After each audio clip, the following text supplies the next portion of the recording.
Dobrý deň, dnes sa nachádzame v Štúrove. Mám tu vedľa seba vzácneho hostia, pani Tunde Mahorovú. Pani Mahorová, predstavte nám, kde sa momentálne nachádzame. Dobrý deň, takže nachádzame sa v závode Smurfit Westrok Slovakia, kde sa vyrába kartónový obal. Dnes sme tu pre náš spoločný projekt výdajných automatov Safety Box zo spoločnosti Dexy Slovakia. Ako si pamätáte na priebeh inštalácie týchto výdajných automatov, pretože viem, že momentálne sme začínali nejakými automatmi, momentálne tu máte novší typ automatu.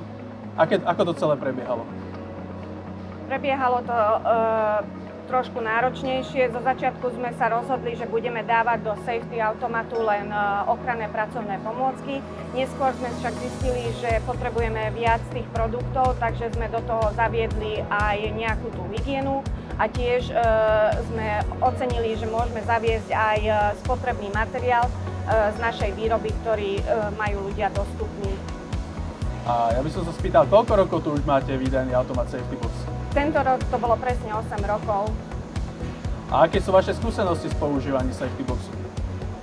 Myslím si, že aj ľudia, ja môžem za seba povedať, že s používaním Safety Boxu sme veľmi spokojní. Ľudia majú k dispozícii všetko v automate, nemusia čakať na skladníka.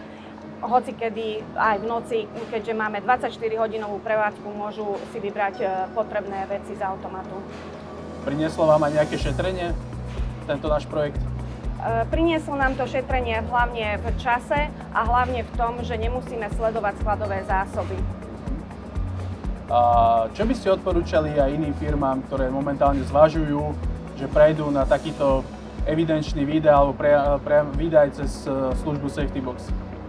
Určite si prejsť hlavne potreby, ktoré potrebujú zamestnanci a ktoré firma poskytuje tým zamestnancom, vytvoriť si nejaké skupiny na základe jednotlivých pozícií alebo podobne podľa toho, jak to majú v tých jednotlivých firmách nastavené. Priniesla vám nejaká výhoda aj to, že máte evidovaný každý jeden výber z výdajného automatu na zamestnanca? Samozrejme je to veľká výhoda, nakoľko môžeme hocikedy, keď niekto príde, nejaký kontrolný orgán alebo podobne, preukázať sa tým, že ľudia majú zabezpečené a dostávajú pracovné prostriedky, ktoré potrebujú pre svoju prácu. Ďakujem veľmi pekne za pozitívnu spätnú väzbu a prajem veľa úspešných dní s našou službou Safety Box. Ďakujem.